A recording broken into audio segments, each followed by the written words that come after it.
नमस्कार दोस्तों, आज की वीडियो में हम जानेंगे महाभारत की सबसे शक्तिशाली एवं विचित्र महिलाओं के बारे में। महाभारत की संपूर्ण कथा में कई ऐसे योद्धाओं का वर्णन सुनने को मिलता है जिनकी शक्तियां देख सभी हैरान रह गए थे। परंतु महाभारत की कथा में कई ऐसी दिव्य महिलाओं का वर्णन भी किया गया है जिनकी शक्तियों को देख कई योद्धाओं ने अपने सिर झुका लिए थे। परंतु महाभारत की कथा में इन शक्तिशाली महिलाओं का वर्णन बहुत कम ही सुनने को मिलता है। परंतु आज की वीडियो में हम जानेंगे कौन थी यह शक्तिशाली महिलाएं। सत्यवती की शक्तियां। महाभारत की संपूर्ण कथा में सत्यवती का एक महत्वपूर्ण पात्र है। राजा शांतनु के पहली पत्नी माता गंगा के जाने के पश्चात उन्हें एक मछुआरे की पुत्री सत्यवती से प्रेम हो गया एवं उन्होंने सत्यवती को विवाह का प्रस्ताव दिया। परंतु सत्यवती ने विवाह से पूर्व एक शर्त रखी कि उनसे जन्मी संतान ही हस्तिनापुर का राज सिंहासन संभालेगी। सत्यवती की शर्त का पता चलने पर भीष्म पितामह ने अपने पिता की इच्छा के लिए आजीवन ब्रह्मचार्य रहने की प्रतिज्ञा ली एवं कहा जाता है कि भीष्म पितामह की इसी प्रतिज्ञा के कारण हस्तिनापुर की गद्दी से कुरुवंश का शासन समाप्त हो गया। एवं कथा के अनुसार यह माना जाता है कि अगर भीष्म यह प्रतिज्ञा नहीं लेते तो सत्यवती के पराशर से उत्पन्न पुत्र वेदव्यास के 3 पुत्र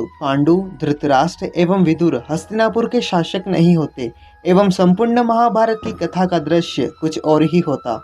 गांधारी की शक्तियां। पौराणिक कथाओं में अगर पतिव्रता पत्नियों का वर्णन किया जाता है तो उनमें से एक है माता गांधारी। उनके पतिव्रता होने का वर्णन हमें आज भी महाभारत की कथा में सुनने को मिलता है। माता गांधारी भगवान शिव की अनन्य भक्त थी एवं उन्हें भगवान शिव के द्वारा 100 पुत्र प्राप्त होने का वरदान भी प्राप्त था। भगवान शिव के द्वारा दिए गए इसी वरदान के प्रभाव से माता गांधारी ने 100 कौरवों को जन्म दिया। माता गांधारी की आंखों में भगवान शिव के द्वारा दी गई एक शक्ति थी एवं इसी शक्ति का प्रयोग कर उन्होंने अपने पुत्र दुर्योधन के शरीर को वज्र का बना दिया था। महाभारत के युद्ध के पश्चात जब भगवान श्री कृष्ण माता गांधारी के पास गए तब अपने संपूर्ण वंश की समाप्ति पर माता गांधारी बहुत क्रोधित हुई एवं उन्होंने भगवान श्री कृष्ण को यह श्राप दिया कि जिस प्रकार मेरे संपूर्ण वंश का नाश हुआ है उसी प्रकार तुम्हारा संपूर्ण वंश आपस में लड़कर समाप्त हो जाएगा।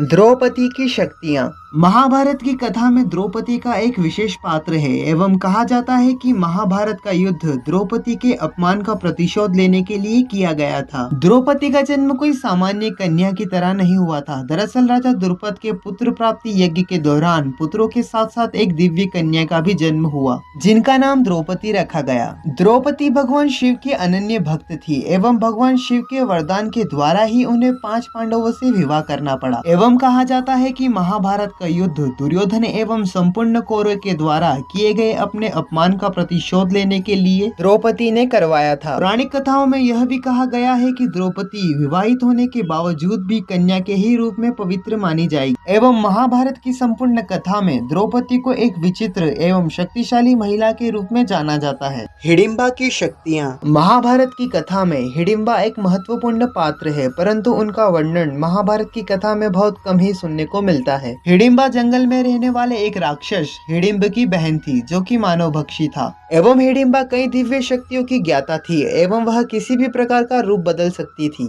वह तीव्र तेजी से आसमान में उड़ सकती थी। कथा के अनुसार वनवास के दौरान जब पांडव वन में विश्राम करने के लिए रुके परंतु वह नहीं जानते थे कि यह वन एक राक्षसी वन है।